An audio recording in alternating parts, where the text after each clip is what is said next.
과연 하나님과 동행한다는 게 무슨 말인가? 어떤 의미가 있는가?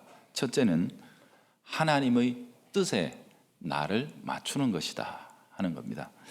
일단은 여러분, 뜻이 같아야 같이 갈 수 있는 것 아니겠습니까? 목적지가 다른데 같은 길을 갈 수 있겠습니까? 불가능한 거죠. 에녹은 주님의 뜻에 자기 자신을 맞추며 살았습니다.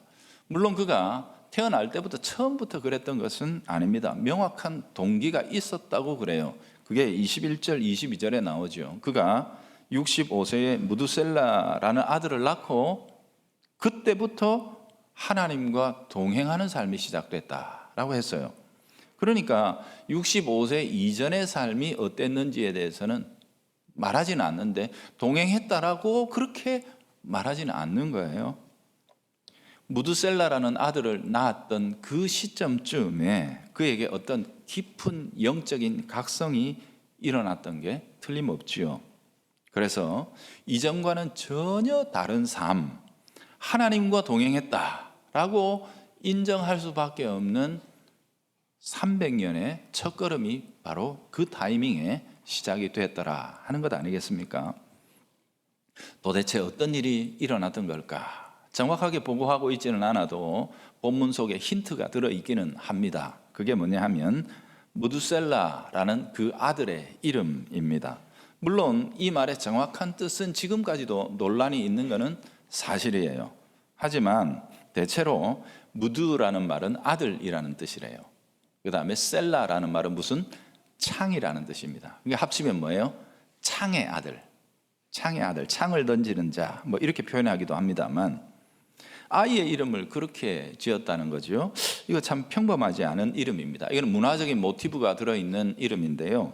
당시에는 이 부족 간의 전쟁을 하게 되잖아요.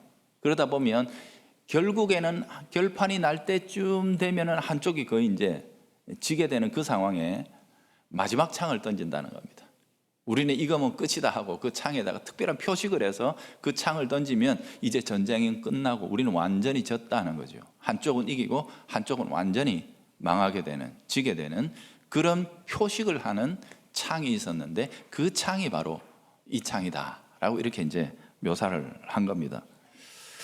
그런데 아들 이름을 그렇게 지었다는 거예요. 이거는 사실은 이제 우리는 끝났다라는 뜻이거든요. 오늘날 우리식으로 얘기하면 우리는 완전히 망했다는 뜻으로 우리 제가 제 아들의 이름을 김폭망 이렇게 지면 웃으시잖아요.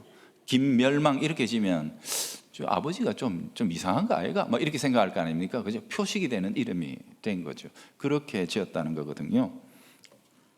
그냥 짓기는 어려운 이름입니다. 분명한 의도가 있는 거죠. 에녹은 이제 우리에게 심판과 멸망의 시기가 다가오고 있다. 그리고 그 일이 이 아들의 인생과 연관이 있다.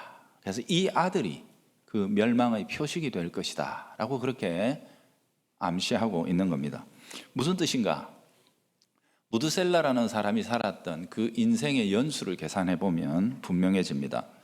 무두셀라가 죽던 해에 어떤 일이 일어납니까? 예, 그 유명한 노아 홍수가 그 해에 일어납니다. 노아의 600세 되던 때, 곧 무두셀라가 969세로서 죽던 그 해에 하나님의 심판인 홍수가 터지게 되는 거죠.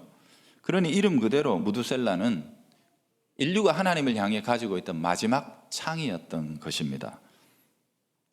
그가 살아있는 그 기간 동안이 회개할 수 있는 유일한 기회였던 셈이에요. 이제 그 모든 것이 다 끝났다라는 표식이 바로 무두셀라의 인생이었던 겁니다. 에녹이 바로 이 사실을 깨달았던 거죠. 그리하여 이 아들을 낳았던 그때의 그 깨달음을 기초로 해서 그는 자신의 삶을 새롭게 한 겁니다. 여러분 놀랍지 않으세요? 인구학자들의 통계, 아주 첨단 과학자들의 통계에 의하면, 조사에 의하면 노아의 홍수가 일어날 당시 이 땅의 인구가 제일 작게 잡아도 약 25억 명, 많게 잡으면 한 45억 명, 이 정도 50억까지도 잡을 수 있다라고 이렇게 얘기해요. 그 어마어마하게 많은 사람들 중에 애를 낳은 사람이 얼마나 많이 됐겠어요? 결혼을 해서 애를 낳는 건 지극히 평범한 일이죠. 근데 그 수많은 아이를 낳은 사람 중에 하나님의 거룩한 뜻을 깨달은 인물이 무두셀라 하나였다는 거예요.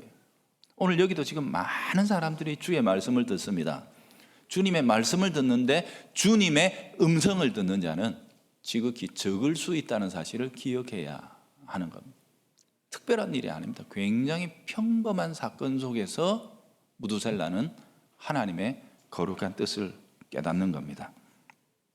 장차 있을 심판을 경고하신 말씀이죠. 무려 1000년 뒤에 있을 일입니다. 기간으로 보자면. 하지만 그는 이 사실을 진지하게 받아들였고 자신의 삶과 양심을 주님의 그 계획에다 맞추며 살기로 결정했던 것입니다. 내가 언젠가 주님의 심판대 앞에 서게 될 것이다. 그리고 내 인생의 가장 큰 승리는 바로 그날에 칭찬받는 사람이 되는 것이다. 그렇게 결단하며 살게 됐다는 거죠. 그게 바로 에녹이라는 사람이 하나님과 동행했다라고 말했던 첫 번째 모습입니다. 사랑하는 성도 여러분, 동행하기 원하는 자는 주님의 뜻을 살펴야 합니다. 그분의 뜻을 깨닫기 위해 겸비해야 합니다. 그 뜻을 알아야 동행할 테니 그 뜻을 알기 위해 마음을 다해 갈망하고 항상 주목하며 살아갈 수밖에 없는 거죠. 그리고 그렇게 주신 뜻을 굳세게 붙들고 지키며 몰두하며 몰입하는 삶을 살 수밖에 없는 겁니다. 그게 바로 에녹이 살았던 300년의 삶이었다 하는 거예요. 여러분은 어떻게 사십니까? 뜻을 맞추며 사십니까? 뜻을 맞추기 위해 하나님의 뜻을 알고자 갈망하며 또 살피고 목말라 하십니까? 그러셔야 합니다. 그러셔야 합니다. 여러분, 주님은 놀랍게도 우리에게 매주일 말씀하고 계십니다. 그걸 붙들고 기억하고 순종하는 삶의 훈련들을 하셔야만 하는 겁니다.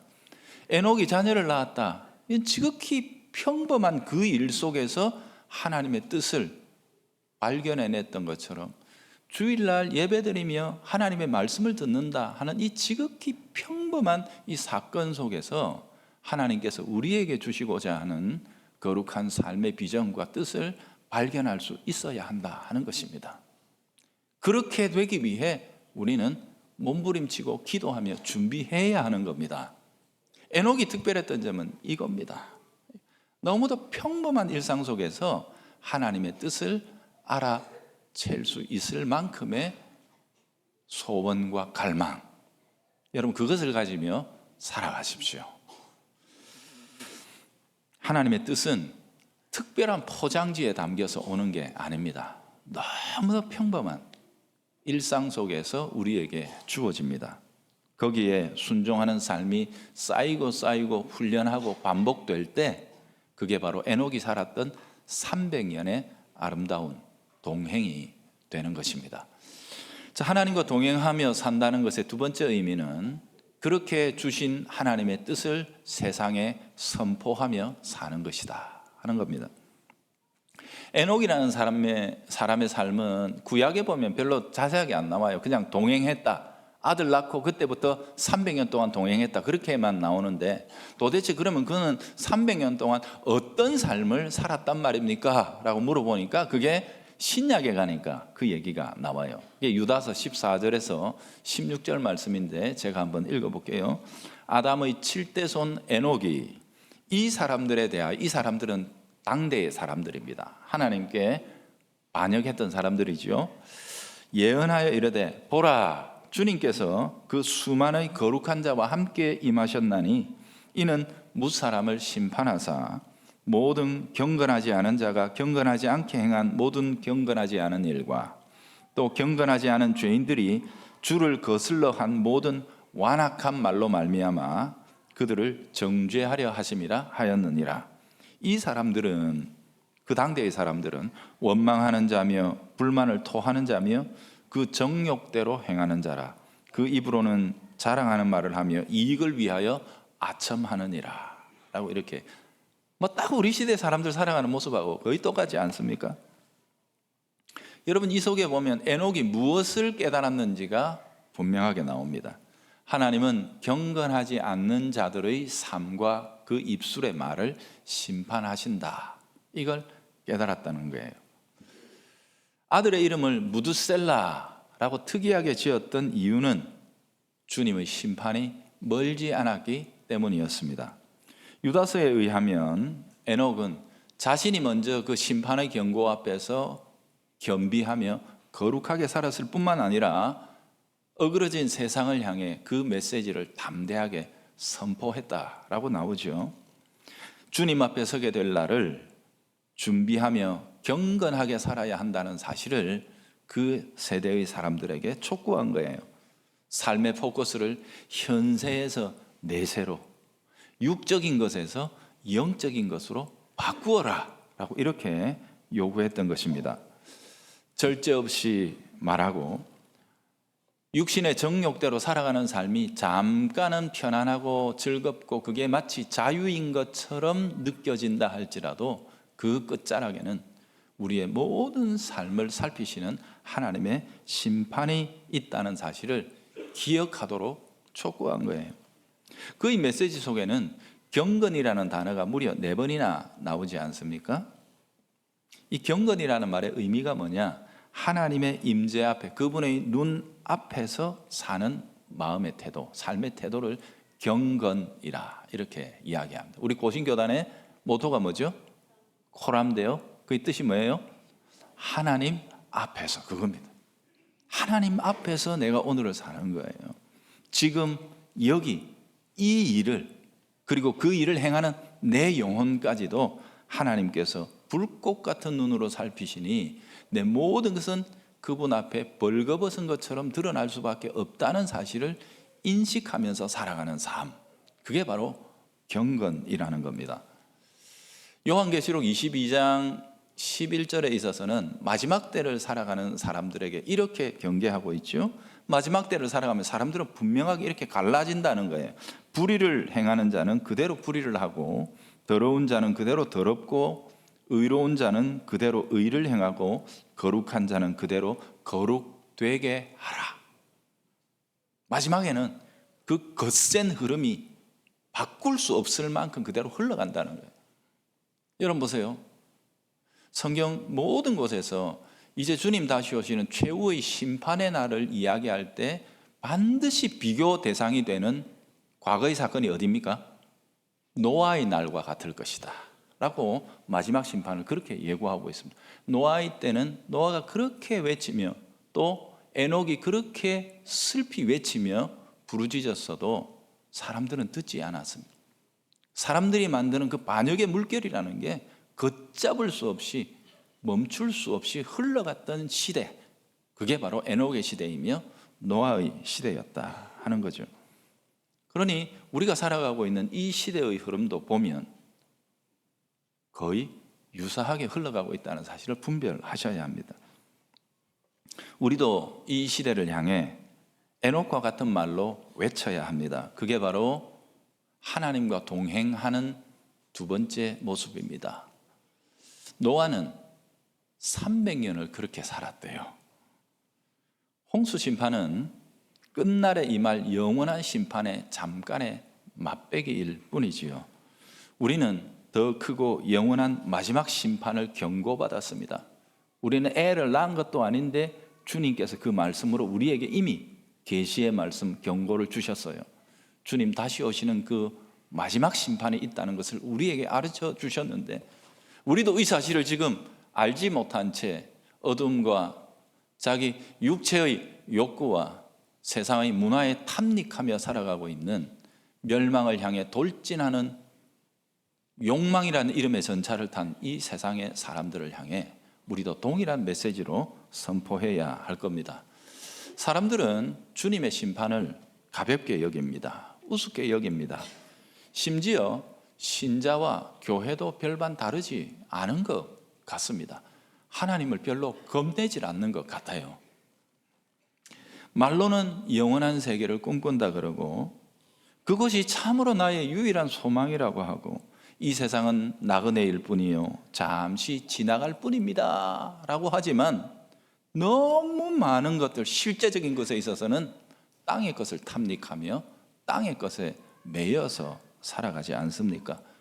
그것 때문에 싸우고 또 분열을 일으키고 걷잡을 수 없이 서로의 관계들을 악화시켜 나가고 있는 것을 보면 우리 역시도 어쩌면 분쟁과 다툼이 그치지 않는 이 한국 교회 역시도 마찬가지로 이 심판의 메시지를 중하게 받지 않는 것은 아닌지 모르겠습니다. 여러분, 주님의 심판의 시계바늘은 지금도 돌아가고 있습니다. 최후의 심판주로 다시 오실 주님, 분명히 그러신다고 말씀하신 주님 바라보면서 우리도 우리 자신이 그것을 가슴속에 새기며 기억하고 이 세상을 향해 그 거룩한 심판의 메시지를 전하며 세상을 일깨우는 하나님의 종들이 되어야 하겠습니다. 그게 바로 두 번째 하나님과 동행하는 모습입니다. 세 번째, 그렇게 살아가는 삶이 선한 증거를 얻어야 합니다. 어쩌면 제가 볼 때 이게 가장 중요하고 실제적인 문제인 것 같아요. 뜻을 깨닫고 겸비했습니다. 그리고 내 삶을 그렇게 외치며 떠들고 살아갑니다. 그렇다면 네가 그렇게 살아가는 삶의 증거를 얻었느냐라고 성경이 묻고 있는 거예요. 자신이 외친 진리에 스스로 매여 있다는 사실을 확증해야 한다는 거죠. 삶으로 증거를 얻지 못한 외침은 기만입니다. 지는 그렇게 안 살면서 그럴싸하게 떠들기만 하는 것은 거짓말이라는 거죠. 그것은 그 진리를 주신 분에 대한 모욕이고 반역입니다. 이런 차원에서 여러분 히브리서 11장 5절이 들려주고 있는 이 에녹의 삶에 대해서 생각해 보세요. 믿음으로 에녹은 죽음을 보지 않고 옮겼으니, 산채로 하나님의 안식에 들어갔다는 내용이거든요. 하나님이 저를 옮기심으로 다시 보이지 아니하니라. 저는 옮기기 전에 하나님을 기쁘시게 하는 자라는 증거, 별명을 얻었다라고 그렇게 이야기합니다.